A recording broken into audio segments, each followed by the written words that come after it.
జై తెలంగాణ, జై కేసీఆర్, జై కేటీఆర్.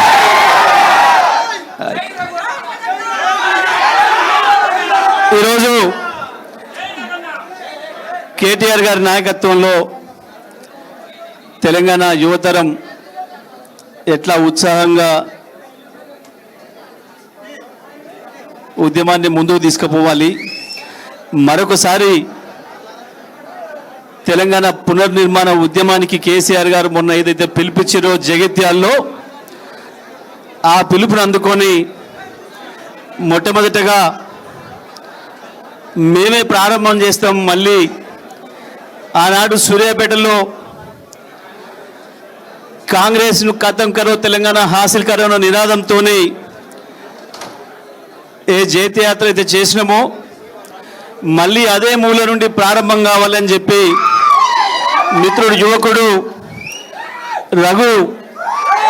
అన్న నేను వస్తా, తప్పకుండా కేసీఆర్ గారు ఏదైతే పిలిపించిండో తెలంగాణను మళ్ళీ మనం కాపాడుకోవాల్సిన సమయం వచ్చిందని చెప్పి కేసీఆర్ గారు ఏదైతే పిలిపించిండ్రో తప్పకుండా నేను కేటీఆర్ అన్న నాయకత్వంలో ఒక క్రమశిక్షణ కలిగిన సైనికులాగా నేను పనిచేస్తాను అని చెప్పి తను చెప్పడం వెంటనే కేటీఆర్ గారి దృష్టిని తీసుకపోతే తప్పకుండా మనం 27 తారీఖు నాడు ప్లేనరీ జరుపుకోబోతున్నాం. 26 శుభారంభం చేసుకుందాం మంచిగా బ్రహ్మాండంగా అని చెప్పి వారు ఈరోజు సమయం ఇవ్వడంతో బీఆర్ఎస్ పార్టీలో చేరడానికి వచ్చిన మిత్రుడు రఘును స్వాగతించే ఈ కార్యక్రమానికి అధ్యక్షత వహిస్తున్న జిల్లా పార్టీ అధ్యక్షులు బడు లింగయ్య యాదవ్ గారు, పెద్దలు తెలంగాణ రాష్ట్రానికి కేసీఆర్ గారు తెచ్చిన తెలంగాణ రాష్ట్రాన్ని ప్రపంచమంతటా పరిచయం చేసి భారతదేశంలో ఎవరైనా పెట్టుబడి పెట్టాలంటే చక్కగా హైదరాబాద్కి పోవాలి అనేటట్లుగా మొత్తం తెలంగాణను ప్రపంచానికి పరిచయం చేసిన మన నాయకుడు హైదరాబాద్ను ప్రపంచంలోని అతి పెద్ద నగరాల ముందు నిలబెట్టి పెద్ద పెద్ద వాళ్ళే, ఆయన తమిళ ఆయన కాదు ఇంకా పెద్ద ఆయన ముసలాయన రజనీకాంత్ అనేట ఆయన వచ్చి అరే నేను హైదరాబాద్కి వచ్చినా పొరపాట్ల డల్లాస్ పోయినా న్యూయార్క్ పోయినా నాకు అర్థం కావట్లేదు అని చెప్పి హైదరాబాద్ను చూసి పొగిడేంత గొప్పగా హైదరాబాద్ను తయారు చేసిన మన యువ నాయకుడు కేటీఆర్ గారికి, హుజూర్నగర్ నియోజకవర్గ సమన్వయకర్త పెద్దలు సీనియర్ నాయకులు ఉద్యమ సహచరులు ఒంటేదు నరసింహారెడ్డి గారికి, వేదిక మీద ఉన్న మిత్రులు ఎమ్మెల్సీ తాత మధు గారికి, అదేవిధంగా రాకేష్ రెడ్డి గారికి, మార్పెద్ది శ్రీనివాస్ గౌడ్ గారికి, ఉద్యమ మిత్రులు ప్రవీణ్ రెడ్డి గారికి, మిత్రులు పల్లె రవి గారికి, మల్లికార్జున రెడ్డి గారికి, వేదిక మీద ఉన్న మన విద్యార్థి విభాగం అధ్యక్షులు గెల్లి శ్రీనివాస్ గారికి, ఇతర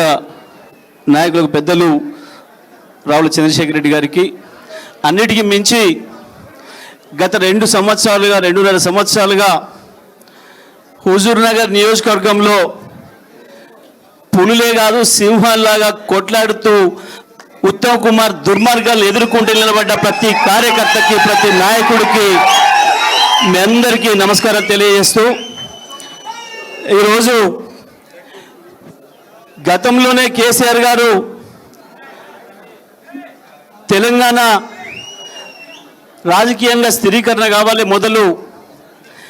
తెలంగాణను బంగారు తెలంగాణ చేసుకోవాలంటే రాజకీయ స్థిరత్వం కావాలి అని చెప్పి ఆనాడున్న అన్ని పార్టీలో ఉన్న మిత్రులను పిలిచి ఐక్యం చేసిన సందర్భంలో తెలంగాణ అంటే పడని వాళ్ళు, ప్రత్యేకించి తెలంగాణను మొదటి నుంచి వ్యతిరేకిస్తున్న చంద్రబాబు అనుచరులైన మనసు నిండా విషం నింపుకున్న మీడియాలో కొంతమంది అనేక రకాల దుష్ప్రచారాలు చేసి తెలంగాణ ఐక్యతను దెబ్బతీయడానికి కుట్రలు చేసి, కాళేశ్వరం పైన కుట్రలు చేసి, కేసీఆర్కు వెన్నుదన్నుగా ఉన్న మహిళల్ని ప్రత్యేకించి రైతాంగాన్ని కేసీఆర్ దూరం చేయడానికి రకరకాల పద్ధతుల్లో ప్రచారం చేసి 1.5% ఓట్లతోనే ఇవాళ దుర్మార్గమైన కాంగ్రెస్కి అధికారం ఇస్తే ఏం జరుగుతుందో ఇవాళ తెలంగాణ రైతాంగం, తెలంగాణ మహిళలందరూ కూడా చూస్తున్నారు. నేను నిన్న పోయినా సూర్యాపేటలో కళ్యాణ లక్ష్మి షాదీ ముబారక్ ఇవ్వాలంటే